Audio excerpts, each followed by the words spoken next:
All right, hello, welcome. I am here with my good friend Pam Gross today from the Bread and Buddha Kitchen, which is, well, Pam, what is the Bread and Buddha Kitchen? It's been many things. It has. It's been many things, All right. but today it is an online cooking studio and a wellness workspace. What is a wellness workspace? A wellness workspace is, I actually hold online classes where I teach people how to take really good care of themselves. So anything from yoga to complete whole life wellness to like 3-day resets, 5-day cleanses, those types of things. Cool. How long have you been doing that? Oh God.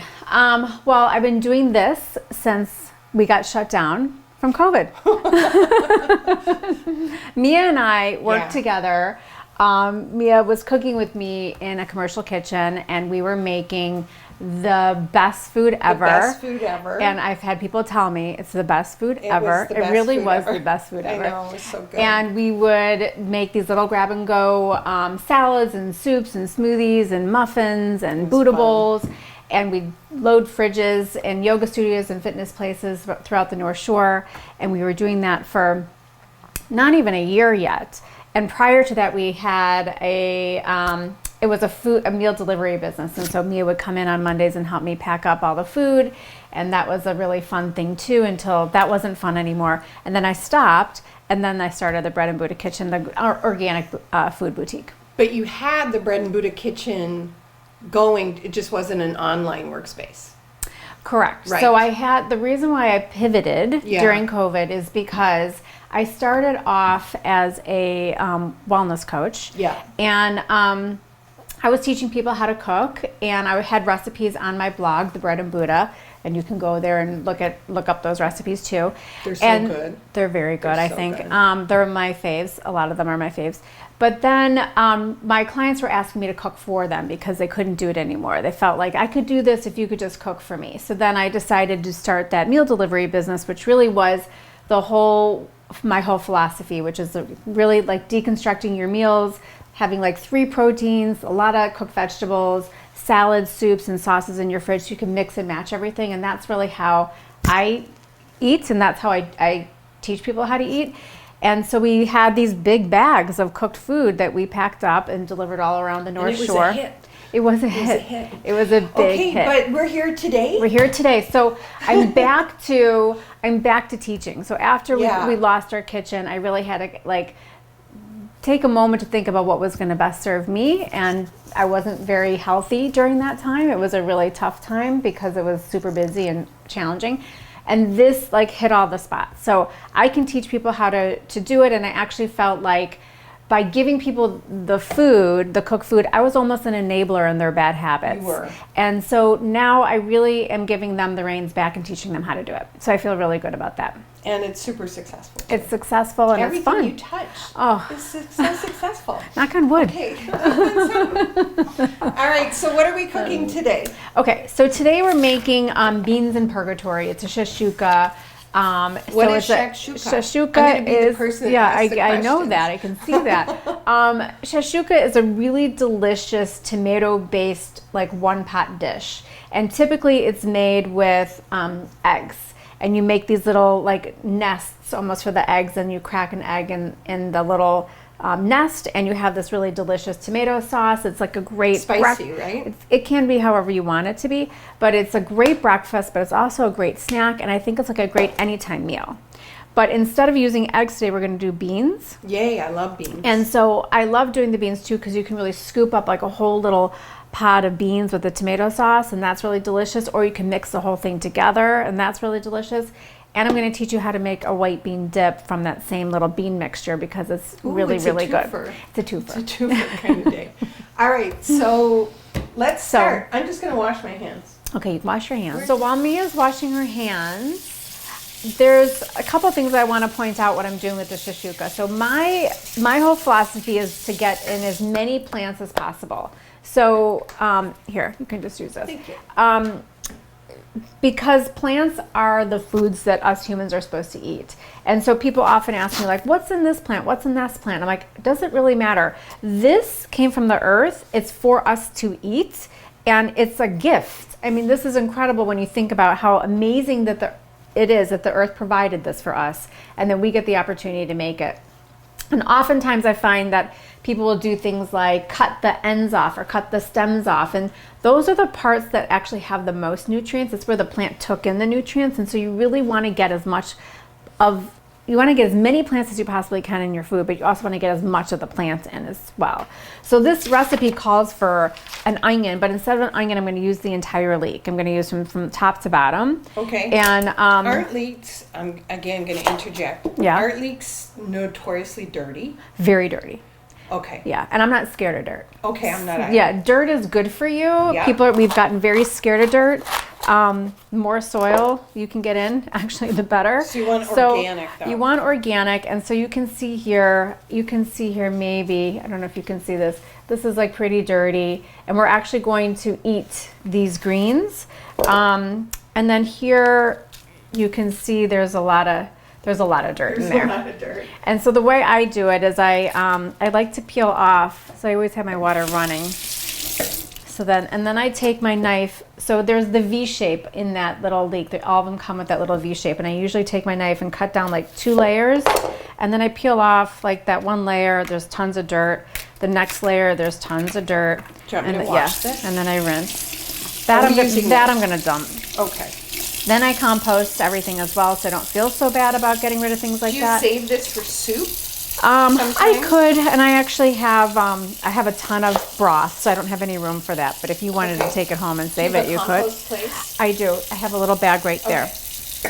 All right, so I cut the leek open, and then you still have to get in there because there's still dirt inside those little layers. So you have to come over here and just sort of like peel. I don't know if you can see this, but sort of peel it back and make sure that you're getting as much of that dirt out. And then I'm going to clean these leaves. Here, I'll clean them. Okay, you clean the leaves. I want to be helpful. Okay, thank you. I'm not used to having a helper.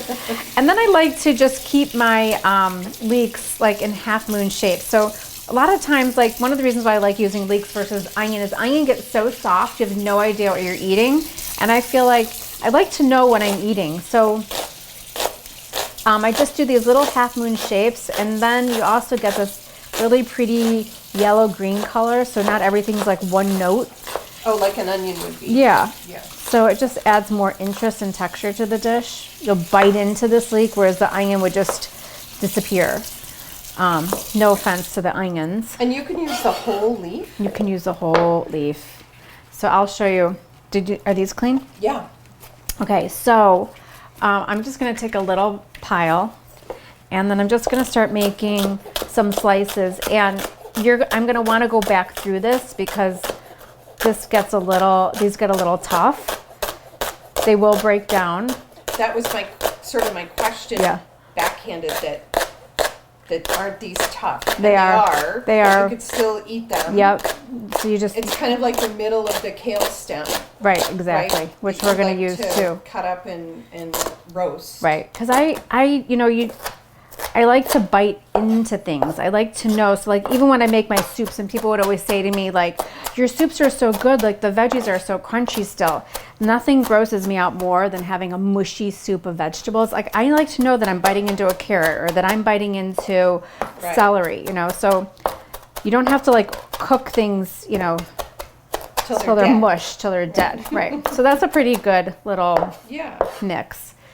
And I mean, you could do this like very, methodically and cut strips and whatever, but I just feel like it doesn't all have to be perfect. Remember that was all right. and Is there also something you want me to be doing while you're doing you know that? what? Yes. Okay. The kale needs to be tended to. Okay, what so can I do? we have lots of kale stories, me and Mia. Yeah. I was the person that looked through and picked out all the bugs, found them and got rid of them. Well, yeah.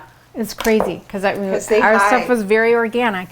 Those little critters hide. All right, so I would take out. I want some of the stems, so like maybe we'll just cut this off, and then I'm gonna cook this. So I'm gonna roast these. I'm gonna chop these up and roast them. The kale stems. Nothing again goes to waste, and even this little end that looks funny, I'm still gonna eat it. It just looks funny. It's still good. Funny, yeah. But yeah, that you can chop up. I need like about 2 cups of this. Yeah. Where do you want me to chop it it's up? already rinsed.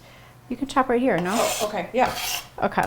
So while Mia's doing that, I'm gonna get the oil going in the pan. So just so you have an idea of what we're doing, there's like, I'm putting most of my one pot dishes, I say 3 to 4 tablespoons of olive oil. I usually just coat the bottom of the pan with a nice layer of olive oil. I don't really know how many tablespoons that is, just like how I do it. And then I want to put in the leeks and the garlic and the spices. So you want to get that sort of your base going. So any sort Is of this about 2 cups? yeah, or that's more? perfect. That's good. Any sort of stew or soup that you make, you want to start with that really like decadent base. It wants to be you want it to be very flavorful, because so many times you'll taste the soup and you're like, this just is flat, like it doesn't taste like anything. I always say go back to your base, and you can even make like a little saute pan of more base with more spices and onions and garlic, and then throw it in and see if that kind of helped. That's so a great idea. yeah, isn't it? It is. All right, so I'm going to, I don't know if you can see, if you think they can see me? I don't know. I'm gonna gonna just tip this up this way. Okay, So she's coated the bottom, yeah. a nice coating of olive oil.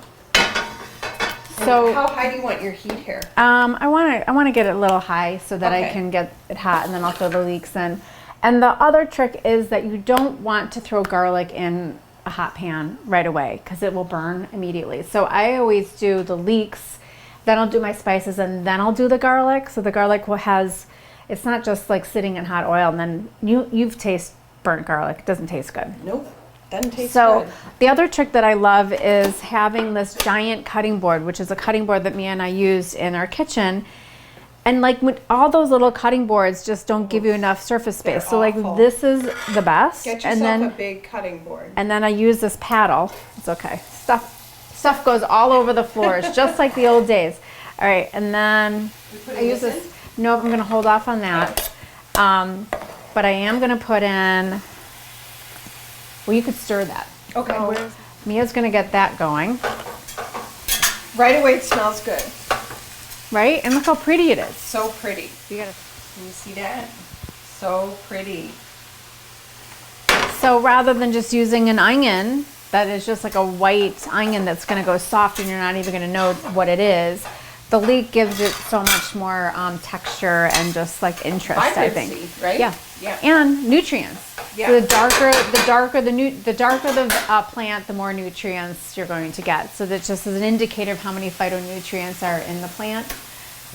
So I'm going to do 1 tablespoon of coriander and cumin, right? Here, I'll do 1 tablespoon of coriander. Mia's gonna mix it in. And coriander has this like really beautiful perfumey smell.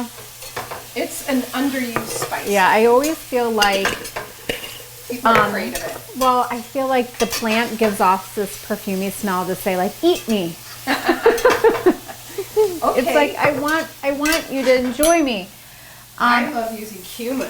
Me too. It's So many things. It's my favorite spice. I It's the know. most spice that I use. All right, and then it's 1/8 of a teaspoon of red pepper flakes. So 1 tablespoon is 3 teaspoons. 1/8 of a teaspoon is super small, and I think I'm going to add more because we like it spicy in my house. So that's going to go in there too, the red pepper flakes. So we did the coriander, the cumin, the red pepper flakes, and 1 teaspoon of salt, and I'm using gray sea salt that has magnesium, potassium, and calcium in it.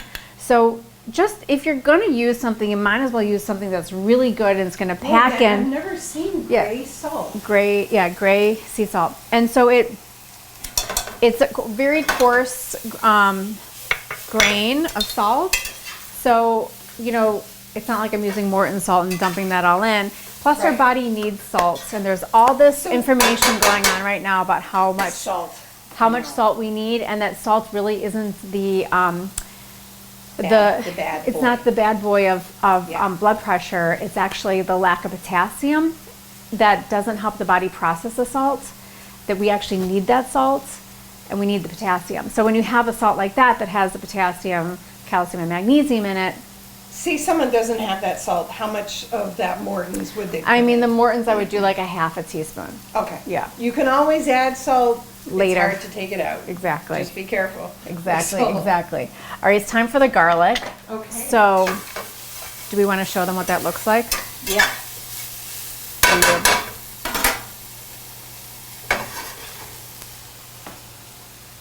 Okay. So pretty. So pretty. It's going to get prettier. So before Mia came, I roasted some cherry tomatoes and some red pepper. So that's going to go in here too. One of the ways you could do this without having to roast it first is I would saute the tomatoes and the red pepper first until they got a little char and then add in the leeks. But I always say to people that everything counts. So the roasting of the vegetables, you're going to taste that in the dish. While it might be subtle, it's just like another layer of flavor, and it's worth it. It's going. And then how would they roast it? What do you do? I do everything on 400 degrees convection because I feel like so pretty, isn't it? Mm-hmm. And so far using everything that the earth provided. I mean, right? Yeah. Isn't it incredible? It's great. So I do 400 degrees convection. I lightly coat it in olive oil and sprinkle salt on top. And you don't even have to put salt on this if you don't want to because there's salt in the dish, but I just do out of habit. One of my tricks is to always have roasted vegetables in my fridge, always. So I'm gonna Tricks for healthy eating. just for healthy eating. Yourself, yeah, roasted to help digest. So what is this? Crushed? This is tomato sauce.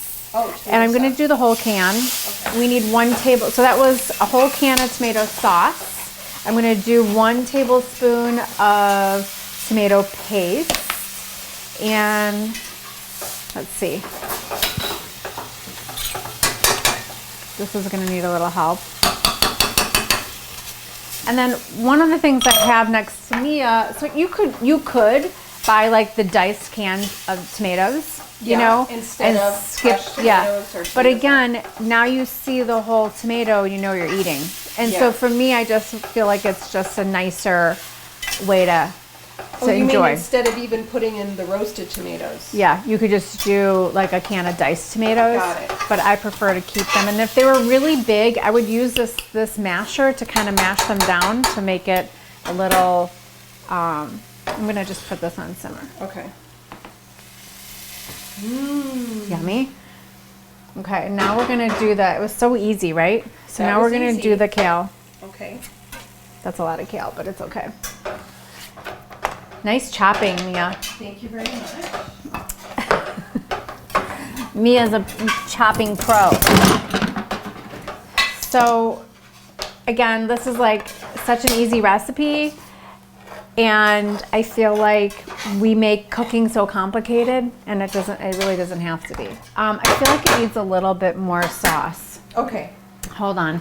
So this happens, and it can happen when you are doing. And it's good that it happened. Well, it happens because you may your leek might be bigger than the last leek, or your kale. You might throw in more kale, and I just feel like it could use a little bit more sauce. One thing I could do rather than adding more tomato sauce would be to add some veggie broth. There. Okay. Okay. So before we put the beans in, is we need to put in the juice of 1 lemon. Mm-hmm. Oops, why am I using that? What kind of beans are these, Pam? Those are great northern beans. Yes, they are. You could use any white bean that you want. Pinto beans. Yeah, I guess you could use a pinto bean. Cannellinis. Cannellinis, yeah. So I'm just putting in the juice of 1 lemon. And so I do that because it really adds just such a beautiful brightness. So while Good flavor. yeah. So like while this can be really thick and acidic from the tomato sauce, the lemon just sort of like brightens it up all of a sudden. You're like, Okay. oh, what's that? It's lemon. Okay. So the white bean dip, or actually the white beans. So you're gonna make I want to make them simultaneously so that you can see how they are exactly the same recipe. So I'm gonna mix this up. yeah, mix it up. It's 1 can of white bean. Each one of these takes 3 tablespoons of lemon juice. And so I can't tell you how many times people have said to me, I never knew how to squeeze a lemon. And so counterintuitively, or intuitively, people will put the lemon in this way. Are you kidding me? They put it in that way? They put it in this way. And it sprays up into their face. Gosh. Yeah. So clearly we want it to go this way so the juice comes out. Yeah. So just FYI, if you've been getting sprayed in the face by lemon, but all these best gizmos. Yeah. Remember when we didn't have those? Yeah. All right, so now we have 3 tablespoons of lemon juice, and I love these little mini measuring cups. It makes life so much easier. You don't have to run around the kitchen with a tablespoon. That? OXO? OXO, yeah. And then 3 tablespoons here. So that's that. And then fresh dill. So one of my faves. So again, we talked about stems, eating stems. Often people will try to peel, take off each frond. Yeah. You can eat these stems, and we're going to dice it up, so you don't have to worry too much about getting the stems in. How's that looking? Good. Good? Yeah, delicious. Okay. Can't wait to try it. All right, so I just basically took a whole container of dill. And when you're chopping up spices really finely, you can actually just put them in your hand and rinse them off here. You don't even have to rinse. Sometimes I just wing it. Yeah. And I'm going to cut it in half. And I just So remember, this is exactly the same recipe for the dip as for the beans that are going in the shakshuka. And people love the dip. It's like a crowd pleaser. You like crowd pleasers. Yeah. I just taught my nephew how to cut like this. He was doing this. Oh. Wow. Yeah. So just FYI, point down, hand on top, chop, chop, chop. So that's going in there. This one I don't have to. So it's going in the blender. But sometimes you want to give herbs and spices some help. Little help. In the okay. And then I'm going to put in olive oil. Does all of this go in composting? Yeah. So it's 2 tablespoons of olive oil. So that's going in here. So again, I love this little guy, this measuring cup, it just makes my life so much easier. 2 tablespoons here. A half a clove of fresh garlic, and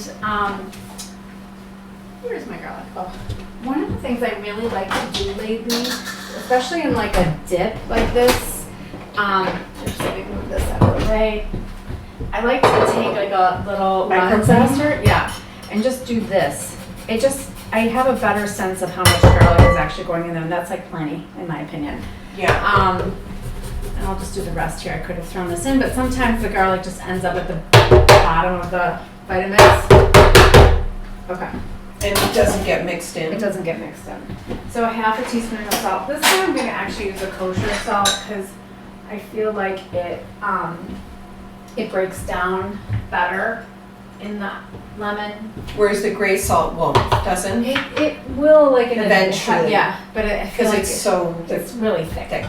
Okay. And now that's it. So this is the dip. This is the bean. So I'm going to add 1 tablespoon, can you add that little filtered water? Yeah. 1 tablespoon of water for the dip. It just needs a little help getting it going. Okay. And now we'll blend this up. Oops.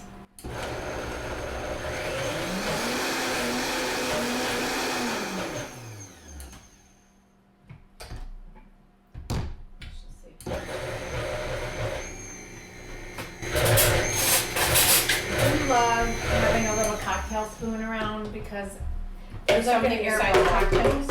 For something to spoon. I've had people in my clients that say, "Where are the cocktails? I got the spoon." Yeah, I need more here. Just a teeny. So what kind of consistency are you looking for? I want it to be a dip. I don't want it to be like a sauce. Yeah.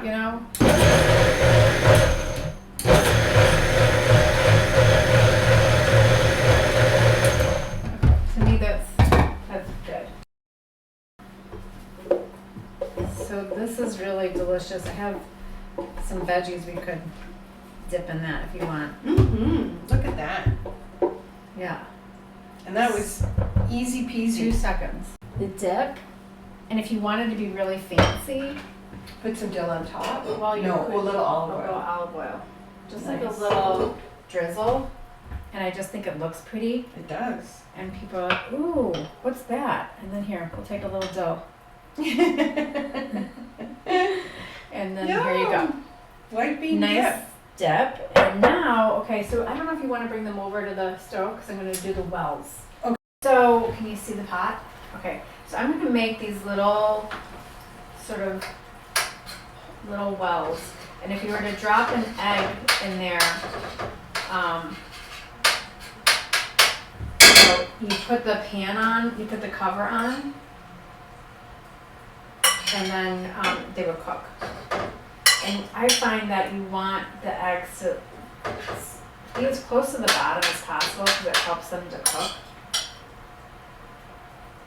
But so now you have these like little individual servings. And it's not like you're just eating tomato sauce. You're getting kale, you're getting leeks, you're getting red pepper, you're getting tomatoes. So it might just look like, oh, there's just like a tomato sauce, but it isn't. It's like a whole meal rich with like various vegetables and tons of flavor. So this is the bean dip with endive, which is a great vehicle for dips and also like to hold things like if you were to make a bruschetta, like you could put a little of the dip on the bottom, some tomatoes on top. And like rather than using bread, this is a great little... Or Frito. Right? Or Frito, but this is in lieu of a Frito. My goodness. Okay. And this is the finished dish. So I added some a combination of goat and sheep's milk feta on top, which is really an awesome thing to add because it helps to soften the acidity of the dish. It's not just like you're having like you're just throwing cheese on top. It actually really serves a great purpose. So it's beautiful. thank you. Thank you so much for coming today. Thanks for having me. Sharing with us your shakshuka and white bean dip. You're welcome anytime. Bye. Bye.